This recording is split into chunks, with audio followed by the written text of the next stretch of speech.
Hindi ko talaga maatim. Hindi ko maatim ang mali-malitang mga binibigay na pera kay BBM at saka kay Romualdez. 2 billion a month. 2 billion a month. At saka hindi pa nagkasya, nagutos pa na magpapasok pa ng 100 billion na insertion. Grabe ka. At saka yung anak mo ba yan? Kasi bungdasa mo ka eh. Si Sandro, nagpasingit pa ng 50.9 billion. Kasama sa siningit niya yung highway project from Coronadal to General Santos City. 1972 pala pa ginawa yung highway na yan hanggang wala pang crack. Ang gumawa nun, Korean contractor. At bakit Korean contractor? Dahil Korean din na naghanap ng pundo. Ayaw gusto mangyari ng mga nagpautang ng pundo na mauwi sa wala. Walang tiwala sa Pilipinas. Pero nitong flood control project, ayon po sa sinabi, mayroon akong ikon dyan, lumalabas po na yung mga utang galing loy sa ibang bansa, pinautang para sa Pilipinas, may specific na project na nakatukoy kung bakit pinautang. Ay akalain mo, ang pinautang na pera, ginamit sa flood control. Putsang ina. Grabe kayo. Kaya the only way dito is mag-aklas na talaga ang bayan ng pag ayaw pa mag-resign ito eh. Tapos sapat na po yung ebidensya ng betrayal of public trust, sapat na ebidensya na yung survey na nagsasabi sa bawat 5 Pilipino, 4 ang nawala ng tiwala kay BBM. 21% ang popularity survey mo. Kakahiya ka. Dapat umalis ka na. That is a signal that everybody has no trust in you. Kakahiya ka talaga. Tapos, ito lang masasabi ko. Ipupus naman ninyo yung impeachment. Na bagong impeachment laban kay Sara. Ano ba yan ang talagang pakay? Huwag na natin pag-usapan kung may merito ba o wala. Huwag natin pag-usapan kung dapat mag-impeach si Sara o hindi. Pag-usapan na lang natin, ano ba ang pakay ni BBM? Simple lang po pakay niya.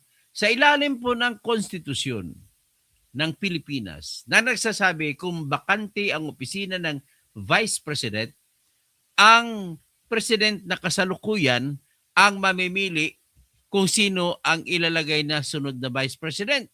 Gaya nun ang nangyari sa panahon ni Gloria Arroyo nung umakyat siya bilang President from being Vice President dahil na expel si ERAP, ay namili siya mula sa Senado o sa House of Representatives. Kapangyarihan ng presidente yan sa ilalim ng konstitusyon.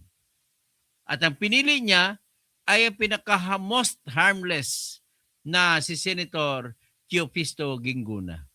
So ibig sabihin, pag oras nagbakante ang opisina ng Vice President dahil halimbawa na impeach, anong gagawin ni Marcos? Ang gagawin niya, pipili siya kay Romualdez, gagawin niyang Vice President. Maya pagat panapon, Terence Hill, mga maray napon sa mga Bicol, tsaka naibagamalim sa mga Ilocano. Yan. Talagang inutil na itong gobyerno nito. Wala na po itong patutunguhan. Dahil sa Estuana, Santa Ana, Bibim, Bangag. Bigyan mo lang ako nag-live ako. So ngayon, ito ang pinaka-problema. Ngayon, para mabawi niya pagkasadsad ng kanyang survey rating, ay gumawa siya ng diskarte na pupurihin kuno siya ng mga Pilipino. Anong unang diskarte? Inanunsyo niya na marami na daw warrant of arrest na ipalabas para daw sa mga guilty sa flood control projects. Una, sasabihin ko, ang ginagawa mo po, Mr. BBM, I will not call you Mr. President. I will call you Mr. BBM. Ang gagawin natin, sinasabi mo lang yan na ipapa-aresto mo, dapat ikaw ang arestuhin. Nililihis mo ang isyo na dapat ikaw arestuhin, ginagawa mo para hindi ka pagtuunan ng pansin ng mga tao na naasar na sa 2 billion a month na binigay sa'yo. Gago ka talaga. Bakit ka kumukuha ng 2 billion a month? Mula September 2022, kinutahan mo si Saldico na magbigay sa 2 billion naman. At nakikita natin sa maleta na mga perang binigay sa iyo in 29 deliveries. At hindi yan tinatawag na kwento lamang. May ebidensya tayo diyan. At gusto ko lang i-flash ang ebidensya para lamang magsabi kayo na ako'y hindi nag-imbento ng kwento. Ipakita ko ang mga malita-malita na delivery ni Saldico.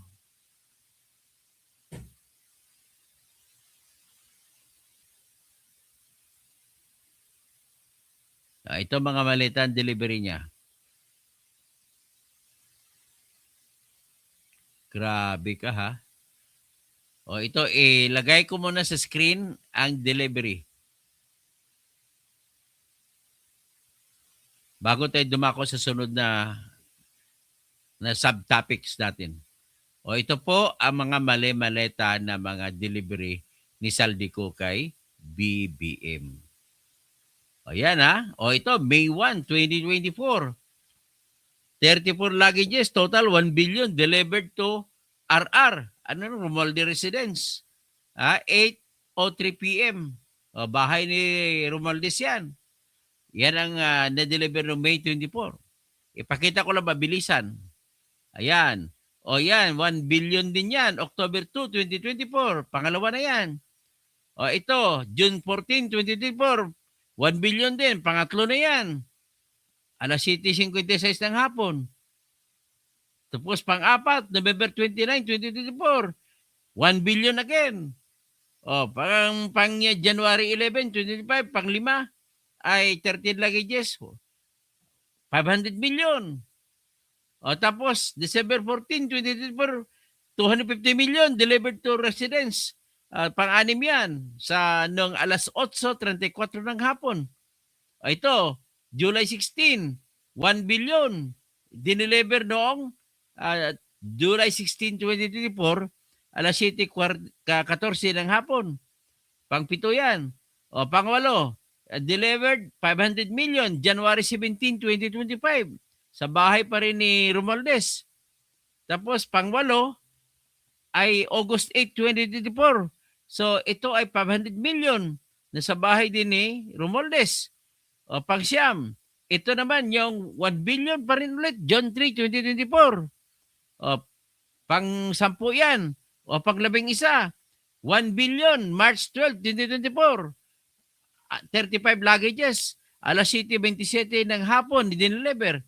Tapos pang-12, November 15, 2024, cash out, 2 billion at 1 billion delivered to RR, Romualdez Residence, ibig sabihin. Pang-13 yan. Pang-14, August 16, 2024. Ano naman, 400 million. Pang-15, yung itong 500 million. September 16, 2024, dineliver. Pang-16, itong July 15, 2025, the order, delivery, 1 billion. Pang-17, itong February 1, 2025, the delivery, 500 million.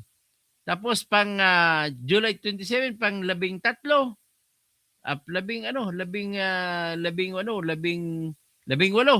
July 27, 2024, 1 billion. Pang-19, February 10, 2025, 500 million. Pang-20, May 14, 2024, 1 billion. 21, May 29, 2025, 500 million. 22, January 12, 2022, 500 million. 23, 1 billion, April 16, 2024. Pang 24, March 11, 2025, 500 million. 25, June 27, 2024, 1 billion.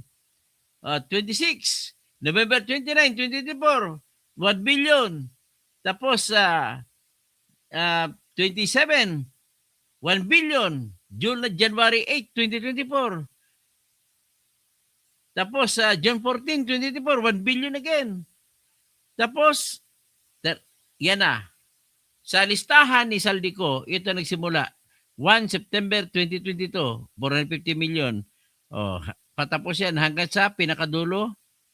Ito, August 5, 2025. Ang kanyan. Tapos, yan ang pinakahuling order niya na August bago magkabistuhan. 55 million, a billion, 418 million, 874,054 iyon ang natanggap ni BBM. Tapos idinagdag pa 1 billion na pinadala sa pamamagitan ni Yusek Jojo Cadiz or Attorney Cadiz na 200 million at saka 800 million na dineliver noong December 2, 2024 at December 5, 2024. Nagtugma po ito sa kwento naman ni Toby Chanko na nagsasabi siya noong November 24, 2024 ay nagalit si BBM, pinatawag niya si Romualdez at saka si Saldico at pinagalitan niya, ilang Ferrari pa kayong gusto niyo bilhin? Yan sinabi, exact words si BBM. Ilang bahay pa sa Forbes ang bilhin niyo? O yun. Tsaka ilang pera pagkukunin niyo? Yan. Kasi bakit? Kasi wala na palang, sabi ni Saldico, wala nang delivery na dumating kay BBM. Ang delivery pala, dineliver niya kay Romualdez, tinago naman ni Romualdez, hindi nakarating kay BBM, kaya nagalit. Kaya dito, inutusan ni BBM si Saldi na ibigay na direkta kay Jojo Cadiz. Yan po ang kwento. So after saying that, very clear na ang ating ginagawa. Dali, may tumawag, isabihin ko lang very clear ang ating pakita na ebidensya na dapat talagang kinuhang pera itong BBM na to. Hindi pa ba natin palalayasin ito?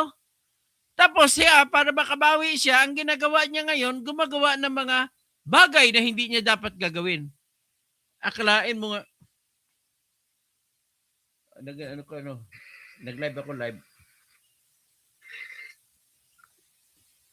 So, ngayon, ang mangyari dito, gumagawa siya ng optics. Ginagawa niya, nag-utos siya na magpapasa daw ng anti-dynasty bill, ano pa yung mga bill na iba. Nako, ginagawa niya tayong bukayo. Ginagawa niya tayong gago, mga Pilipino. Na kunwari, magpasa ng anti-dynasty bill. Ano pa bang iba? Alam mo, bawal yun mag-utos. Mag-utos ang presidente sa mga members ng Congress. Bawal na bawal yun. Bakit po? Kasi independent po yung ating ang ating Kongreso ay separate and independent din sila. May check and balances, hindi mo sila pwede utusan kung ikaw presidente. What can you do is, the best thing you did, and the only thing that you can do is issue a certification na yung mga bill na gusto mo ipapasa, huwag ka mag-utos. I-certify mo lang na urgent. That's all. Gusto mo papalabasin sa mga Pilipino na kunwari nagalit ka na sa Kongreso at nag-utos ka na. Wrong move ka. Napaka sinungaling mo, napakadaya mong tao, cheater ka talaga. Gusto mo palabasin sa tao, papalakpak tao, pinagalitan ng presidente ang mga congressmen at saka mga senador, tarantado ka. Where does our principle of check and balances go kung utusan mo ang mga congressman at senador? Buang ka talaga. Kabubunga talaga kayo. Hindi mo pwede utusan yan. The best thing that you can do kung talagang sincero ka, BBM, yung anti-dynasty bill mo ay i-certify mo lang. You don't need to do anything. Pag certify mo, wala obligado ng Kongreso na gumawa.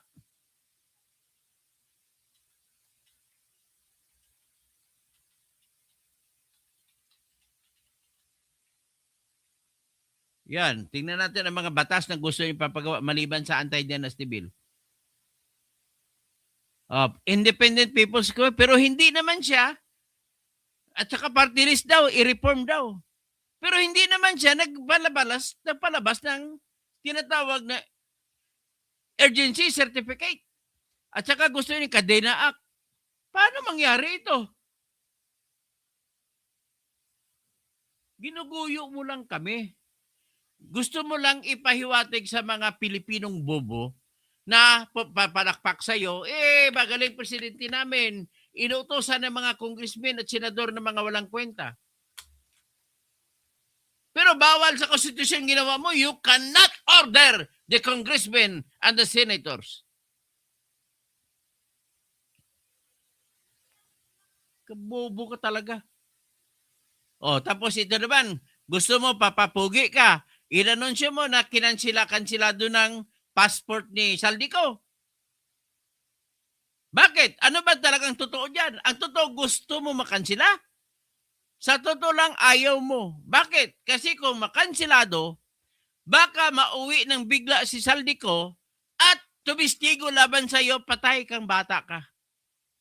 Ang katotohanan ng buhay, ayaw nyo si Saldico tumapak sa Pilipinas at kakasuhan at hulihin para tumistigo. Kasi kapag tumistigo yan, ilabas niya lahat ng ebidensya, mga text message niyo sa kanya, mga video niya sa kanya, mga picture niya, kagaya nitong mga litrato ng mga mali-maleta na puno ng pera. Grabe.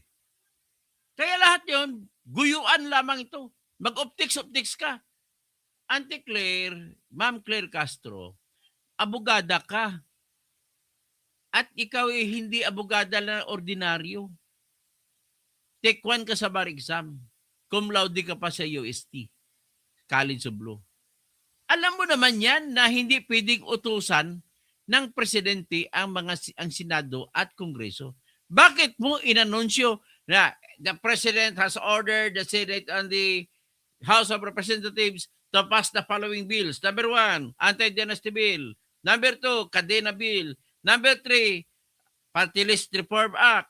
Number 4, the creation of the Independent Commission on Infrastructures. Hindi po yan. Alam mo, abogada ka, Attorney Claire. There is no more need kung talagang sincero si BBM na maipasa ang batas na yan, ay wala siyang ibang gagawin. Napakasimple lang. Pirma lang siya ng certification that the following bills are urgent, needed by our country to define what is anti-dynasty and to make a law to create an independent commission on infrastructures to specialize on the investigation and the prosecution of all people, all officials of the land who are cheating on government infrastructure projects. And the Kadena Law and the party list to reform to remove all those rich people from invading the party list congressmen's who should be congressmen's territory, who should be the territory of the poor people, of the downtrodden, and the people who belong to the what we see as the indigent persons, and then the people who are indigenous, yung mga katutubo. Hindi ka. Where is your logic? Guguyuin mo pa Pilipino? Gusto nyo lang mapa-impeach ulit para maka-appoint ka ng vice president mo? Yan lang po. Maraming salamat po. At happy birthday po sa akin. Maraming salamat sa mga bumati sa akin pag-birthday.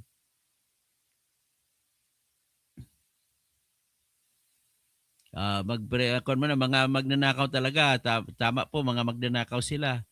Marami pa tayong hindi alam katoto. Kaya sana dapat wag na patagalin yan.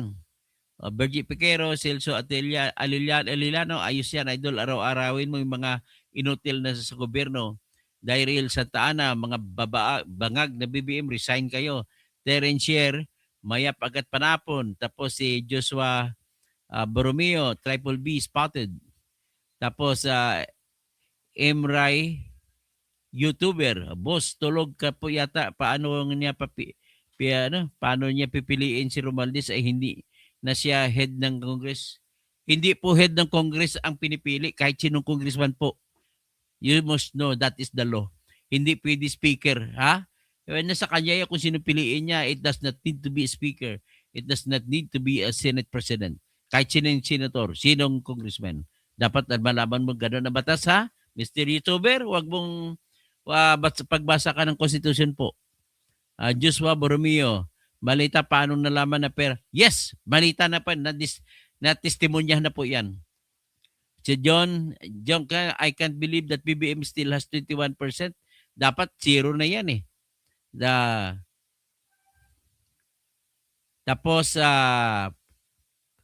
sino pa? Abal Kaway, kinaya niyo ng mga Pilipino pagkaganid niyo, senior 20 years. Okay. Maraming pa, maraming ko, hindi ko maubos mabasa. Maraming salamat po.